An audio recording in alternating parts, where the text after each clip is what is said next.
Hello दोस्तों, स्वागत है आप सभी लोगों का हमारे इस यूट्यूब चैनल में। इसका नाम है एवन सर और आज मैं आप लोगों को सेकंड पार्ट लेकर आया हूँ आप लोगों के लिए। और इस सेकंड पार्ट के अंदर जितने भी मोस्ट इम्पोर्टेंट 3-3 नंबर के जो क्वेश्चन होंगे उन सभी प्रश्नों के बारे में हम डिस्कस करने वाले हैं। ठीक है, प्रश्न काफ़ी इंपॉर्टेंट है, प्रश्न पर ध्यान दीजिएगा। परागण के प्रकार का वर्णन कीजिए। तो परागण जो होता है ये स्वपरागण, सजातपुष्पी परागण और परपरागण, ये 3 प्रकार का होता है। ठीक है, प्लेसेंटा पर संक्षिप्त टिप्पणी कीजिए। तो प्लेसेंटा जो है इसी को हम बोलते हैं अपरा। क्या बोलेंगे? अपरा बोलेंगे, जो भ्रूण को गर्भाशय में जोड़ने का काम करता है। और अपरा के माध्यम से ही जो बच्चा होता है उसको पोषण, ऑक्सीजन, ये सारी चीज़ें मिलती हैं। अपूर्ण प्रभाविता सह प्रभाविता में अंतर। तो इसमें एबन पीढ़ी में कोई मध्यवर्ती लक्षण आता है, जबकि इसमें एबन पीढ़ी में दोनों जीन जो होते हैं अपने आप को प्रदर्शित करते हैं। ठीक है, नेक्स्ट, जैव विविधता संरक्षण की विभिन्न विधियों का वर्णन करो। तो एक मोस्ट इंपोर्टेंट है स्वस्थाने और एक आती है बहिस्थाने। इसमें प्राकृतिक वास स्थान में रहने वाली जीवधानियों का संरक्षण किया जाता है और इसमें प्राकृतिक स्थान से हटाकर अन्य जगह पर रखते हैं। जैव विविधता का महत्व क्या है तो आपको ये बताना होगा। नेक्स्ट क्वेश्चन, जैव प्रौद्योगिकी का वैक्सीन उत्पाद, जीन चिकित्सा, मानव इंसुलिन परिवर्धन में योगदान जो है उस पर आपको चर्चा करनी है। तो बायोटेक्नोलॉजी के माध्यम से हमने विभिन्न प्रकार की जो चेचक का टीका रेबीज का टीका और हेपेटाइटिस बी का टीका बनाया है। जीन चिकित्सा में एडीए एंजाइम की कमी को दूर करने के लिए इसका इस्तेमाल किया गया है। और मानव इंसुलिन का भी निर्माण करके हमने विभिन्न प्रकार की दवाओं को बनाया है। मलेरिया परजीवी 4 प्रजातियों के नाम लिखिए। तो मलेरिया जो होता है 4 प्रकार के होते हैं, इनके द्वारा उत्पन्न होने वाले मलेरिया के प्रकार का वर्णन करो। तो मलेरिया को डिस्कस करना होगा आपको। ठीक है, मानव में एबीए रुधिर वर्ग की वंशागति का वर्णन कैसे करेंगे तो ब्लड ग्रुप के बारे में आपको डिस्कस करना होगा। और यहाँ पर भ्रूणकोश, कौन कौन सा? भ्रूणकोश जो होता है ये वही है। ऊपर की तरफ 3 प्रतिमुख कोशिकाएं होती हैं, नीचे 2 सहायक कोशिकाएं, यहाँ पर अंड कोशिका और बीच में 2 द्वितीयक केंद्रक। तो इसमें 7 तो सेल होती हैं और इसके अंदर 8 जो होते हैं न्यूक्लियस होते हैं। ठीक है, विपुंसन मैं सभी का हिंट बता रहा हूँ, सिर्फ मैंने क्लास में डिस्कस कर रखे हैं। क्लास के अंदर इन सभी चीज़ों को याद कर लेना, नोट्स में लिखे हुए होंगे। द्विलिंगी पुष्प की जब कली अवस्था को काटकर हम क्या करते हैं, अलग कर देते हैं, तो उसी क्रिया को हम बोलते हैं विपुंसन। मानव में भ्रूणीय परिवर्तन से क्या समझते हैं तो जो गर्भाशय है बच्चेदानी उसमें विकास होगा। सिकल सेल एनीमिया को ही दात्र कोश का रक्तता कहते हैं। ठीक है, इसमें जो हीमोग्लोबिन होती है HB, इसकी बीटा श्रृंखला की 6वें स्थान पर होना चाहिए ग्लूटेमिक अम्ल। ठीक है, ग्लूटेमिक अम्ल की जगह पर क्या आ जाता है, वेलिन एमिनो अम्ल आ जाता है, जिसके कारण जो RBC गोल आकार की होती है उसकी आकृति जो होती है हैंसिया नुमा हो जाता है। इसीलिए इसको बोलते हैं दात्र कोश का रक्तता। दात्र का मतलब दराती। बायोगैस के उत्पादन में सूक्ष्म जीव की भूमिका का वर्णन करो। तो बायोगैस जो होती है एक आता है मीथेनोजन। क्या आएगा? मीथेनोजन जीवाणु होता है। मीथेनोजन जीवाणु होता है, इस जीवाणु से बनता है ये। नेक्स्ट, अगला है शुक्र जनन नलिका की संरचना का वर्णन करो। तो शुक्र जनन नलिका जो होती हैं वृषण में मिलती हैं और जो शुक्राणु को बनाने का काम करती हैं। आगुड़ित द्विगुणित लिंग निर्धारण क्या है तो आगुड़ित में नर मधुमक्खी आती हैं, द्विगुणित में मादा मधुमक्खी आती हैं। ठीक है, और ये जो होती है मधुमक्खी के अंदर लिंग निर्धारण की क्रिया विधि होती है। पुनर्योगस DNA तकनीक क्या है तो ऐसी टेक्नोलॉजी जिसके द्वारा 2 जीवों के DNA को मिलाकर एक नया DNA बनाया जाता है, वही है। मनुष्य के लिए उपयोगी 2 उपयोग बताओ। तो हमने पुनर्योगस DNA तकनीक के द्वारा विभिन्न प्रकार की बीमारी को भी ठीक किया है और पुनर्योगस प्रोटीन भी बनाई है। जैव विविधता के बारे में बताना है। जैव विविधता की क्षति के प्रमुख कौन कौन से कारण हैं जिसके कारण लगातार वन में रहने जो जीवधारी हैं उनकी संख्या कम होती जा रही है, वो आपको डिस्कस करना होगा। नेक्स्ट में आपको आभासी फल के बारे में बताना है। ऐसा फल जिसका निर्माण किससे होता है, जिसका निर्माण उससे होता है, क्या कहते हैं उसे, जिसका निर्माण अंडाशय से ना होकर पशुपालन से होता है उसे आभासी फल बोलते हैं। अनिषेक फलन, जब फल का निर्माण बिना निषेचन के होता है तो उसे अनिषेक फलन कहते हैं। आभासी फल में कौन आएगा? सेब, स्ट्रॉबेरी आ जाएगा, ठीक है। और अनिषेक फलन में एक तो आ जाएगा केला और दूसरा आ जाएगा इसमें अंगूर। केला और अंगूर 2 एग्जाम्पल बेस्ट हैं। वाहित मल उपचार पर टिप्पणी करो।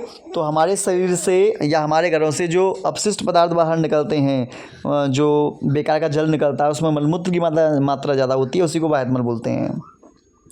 क्राई प्रोटीन क्या है? उस जीव का नाम बताइए जो इसको उत्पन्न करता है। तो बीटी बैसिलस थ्यूरिंजिएसिस होता है, ठीक है, ध्यान रखना उस जीव का नाम है। मनुष्य में अपने लाभ के लिए उस प्रोटीन का किस प्रकार उपयोग किया गया है? हमने बीटी कपास, बीटी बैगन, बीटी तंबाकू, इन सभी का इस्तेमाल किया है, इनको बनाया है। आपके सामने दे रखा है, दो को उपयुक्त उदाहरण द्वारा बताना, मतलब परिभाषित करना है। शीत निष्क्रियता, ऐसा जीव जो शीत ऋतु में अक्रिय अवस्था में जाकर समय बिताता है उसे शीत निष्क्रियता कहते हैं। और छद्म आवरण वो है ऐसा जीव जो पर्यावरण के अनुसार अपने शरीर को ढाल लेता है, उसके रंग में रंग जाता है, ठीक है, जिससे कि परवक्षी इनको आसानी से पहचान नहीं पाते, तो उसी को छद्मावरण बोलते हैं। लेक ओपरेन वाला, ये वाला मैंने क्वेश्चन नहीं कराया, क्यों झूठ बोलूँ मैं। पारजीनी जंतु क्या है? ऐसा जंतु जिसके डीएनए में बदलाव किया जा चुका है उसे पारजीनी जंतु बोलेंगे। उत्पादन कैसे किया जाता है मानव जाति के लिए, इसकी उपयोगिता क्या है? बहुत उपयोगिता है, क्लास में पूरा डिस्कस कर चुका हूँ मैं। आम के पेड़ की शाखा पर आर्किड का पौधा उग रहा है। आप आर्किड और आम के पेड़ के बीच संबंध को क्या बोलेंगे? तो उसे बोला जाता है सहभोजिता। क्या बोलेंगे? सहभोजिता कहते हैं उसे, ठीक है। इसमें आम के पेड़ को तो ना कोई फ़ायदा होता है ना नुकसान होता है, लेकिन आर्किड के पेड़ पौधे को फ़ायदा होता है। आगे जीन थेरेपी और एंजाइम थेरेपी में अंतर क्या है? इसको पढ़ के जाना, अच्छा प्रश्न है। नेक्स्ट 3 नंबर वाले जो प्रश्न हैं आप लोगों के बोर्ड एग्जाम में सबसे ज़्यादा आएंगे, तो सबसे ज़्यादा मेहनत जो तुम्हें करनी है वो 3 नंबर वाले प्रश्नों पर करनी है। आवर्तबीजी पौधों के द्विनिषेचन क्रियाविधि का आपको क्या करना है? वर्णन करना है। तो कौन सा? द्विनिषेचन, आपको बता दें दोहरा निषेचन बोलते हैं इसे। अनिषेक जन को परिभाषित करो। जब बिना निषेचन के जीव का निर्माण हो जाता है तो उसे अनिषेक जन कहते हैं। मधुमक्खी में लिंग का निर्धारण जो होता है आगुणित द्विगुणित विधि के द्वारा होता है। नर मधुमक्खी में 16 गुणसूत्र होते हैं, मादा मधुमक्खी में 32 होते हैं। ये अनिषेक जन के द्वारा बनेगा और ये निषेचन के बाद बनेगी। पैलिंड्रोमिक न्यूक्लियोटाइड अनुक्रम को उदाहरण सहित समझाइए, इसका महत्व बताइए। GATTC 5' GAATTC, ठीक है, 3' और फिर इधर से 5' GAATTC 3', ये होता है DNA पैलिंड्रोम, ठीक है। मानव जनसंख्या नियंत्रण के लिए किन किन उपाय का वर्णन उपाय में ला सकता है? तो इंसान को जागरूक करना चाहिए, कॉन्डम का इस्तेमाल करवाना चाहिए, परिवार नियोजन के साधन का इस्तेमाल करना चाहिए, उसके साथ साथ में शादी के बाद हमारे दो को अपनाना चाहिए। बहुत सारे तरीका हैं। नेक्स्ट त्रिसंलयन क्या है और यह कहाँ और कैसे संपन्न होता है? तो मोस्ट इम्पोर्टेंट है, कहाँ होगा? भ्रूणकोश में संपन्न होगा त्रिसंलयन जो है। प्रश्न को देखते रहो, ये 2022 में आए हैं। समयुग्मजी और विषमयुग्मजी में क्या तात्पर्य है? तो जब दोनों जीन समान होते हैं तो समयुग्मजी, जब दोनों जीन अलग अलग होते हैं तो उसे विषमयुग्मजी बोलेंगे, ठीक है। आनुवांशिक इंजीनियरिंग क्या है?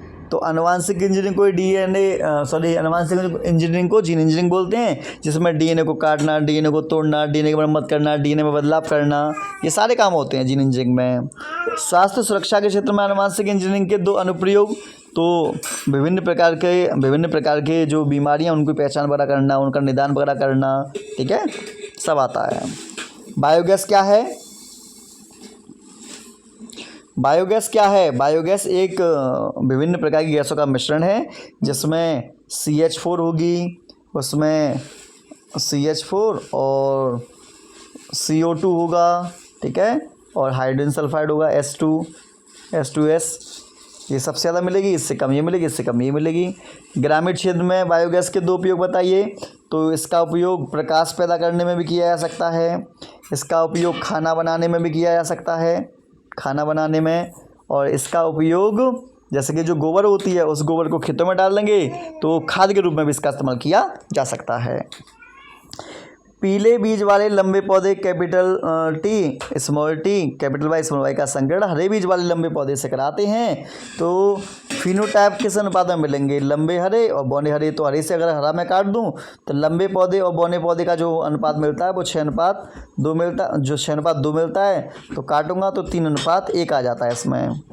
पहले क्या काम करने हैं, पहला आप लोगों को इनके जीनोटाइप मतलब इनके युग्मक बनाने हैं, फिर आपको इनके युग्मक बनाने हैं। इनके 1 2 3 इनके 4 बनेंगे, इनके 2 बनेंगे। बॉक्स बनाना पड़ेगा, क्लास में बता चुका हूँ मैं, ऐसी बात नहीं है। 4 इधर रख देना, 2 इधर रख देना, क्रॉस मैच करा देना, हो जाएगा। पॉलीमरेज श्रृंखला अभिक्रिया को संक्षेप में समझाओ। तो पीसीआर टेक्नोलॉजी जो है वो मोस्ट इंपोर्टेंट है, उसे आप पढ़ के जरूर जाना। राष्ट्रीय उद्यान तथा सेंचुरीज पर टिप्पणी करो। तो आपको बता दें, राष्ट्रीय उद्यान तो तुम समझ गए होंगे, लेकिन सेंचुरी जो है ये प्राणी विहार है, ठीक है, प्राणी विहार।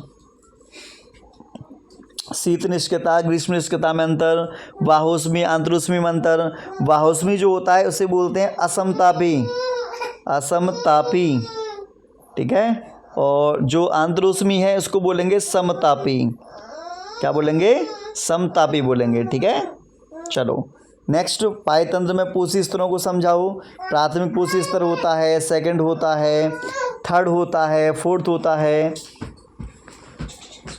नेक्स्ट देखो, शीत निष्क्रियता और ग्रीष्म निष्क्रियता में अंतर। तो आप नोटिस कर रहे होंगे शीत निष्क्रियता और ग्रीष्म निष्क्रियता बार बार पेपर में रिपीट हो रही है, तो इसलिए इसको आप अच्छी तरीके से पढ़ के जाइएगा। शुक्राणु जनन क्या है, मोस्ट इंपोर्टेंट है, पेपर में आएगा, ये भी ध्यान रखना। अपूर्ण प्रभाविता और टीकाकरण, ये भी मोस्ट इंपोर्टेंट है, इसको भी पढ़ के जाना। मानव के स्त्री जनतंत्र का नामांकित चित्र। तो स्त्री जनतंत्र काफ़ी इंपोर्टेंट होता है, ठीक है। यहाँ पर ये अंडाशय होते हैं, क्या होते हैं, अंडाशय, ठीक है। यहाँ पर फैलोपियन नलिका होता है जहाँ अंड का निषेचन होगा। अंदर की साइड में देखेंगे तो अंदर की साइड में गर्भाशय होता है, यहाँ पर गर्भाशय ग्रीवा, यहाँ पर होती है योनि, ठीक है। तो ये पेपर में बहुत बार आता है, तो आप इसे अच्छे तरीके से प्रैक्टिस करके जाना। मेंडल पर संक्षिप्त टिप्पणी। तो ग्रेगर जॉन मेंडल जो है काफ़ी इंपोर्टेंट है। सक्रिय प्रतिरक्षा निष्क्रिय प्रतिरक्षा में अंतर बार बार पेपर में रिपीट होता है।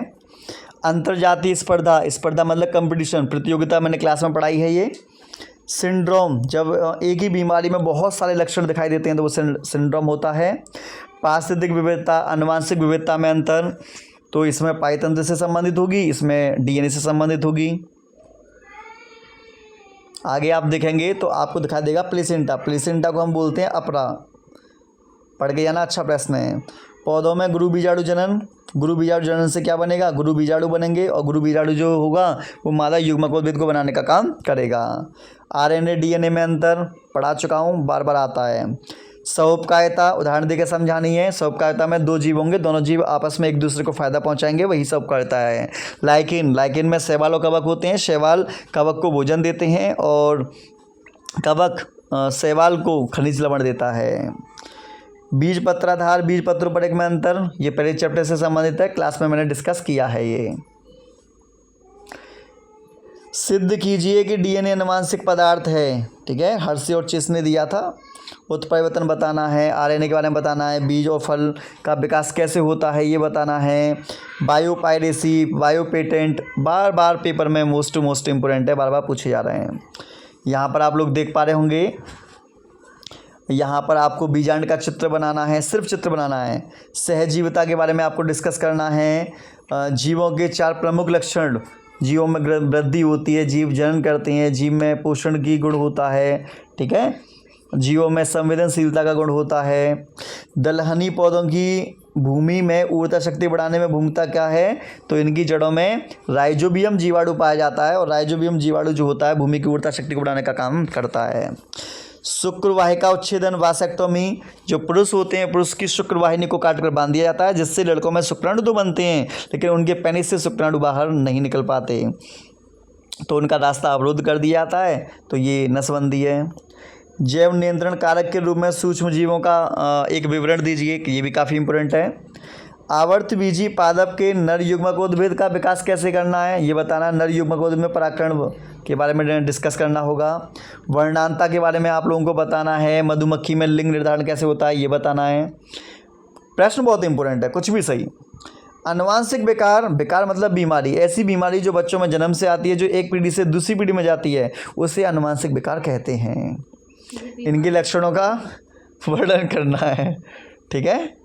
आगे यहाँ पर दे रखा है नर और मादा में द्वितीयक लैंगिक लक्षण। तो नर जो होते हैं, लड़के जैसे ही 12-14 साल के हो जाते हैं, उनके अंदर शुक्राणु बनता है, वृषण और पेनिस का आकार बड़ा हो जाता है, दाढ़ी मूछ निकल आती हैं, आवाज़ भारी हो जाती है, कंधे चौड़े हो जाते हैं, मांसपेशियों का विकास हो जाता है, ठीक है। ये सारे गुण। लड़कियां जो होती हैं, लड़कियों में स्तनों का विकास हो जाता है, ठीक है। जनन क्षेत्रों के आसपास बाल निकल आते हैं, ठीक है। आवाज़ सुरीली हो जाती है, त्वचा कोमल हो जाती है, आवाज़ मतलब तो बता दी। हिप्स पर मतलब कि हिप्स पर वो क्या बोलते हैं, बसा का जमाव हो जाता है, ठीक है। MC चक्र जो होती है वो शुरू हो जाती है। तो ये सभी लड़कियों के लक्षण हैं, तो ये भी आप ध्यान रखना।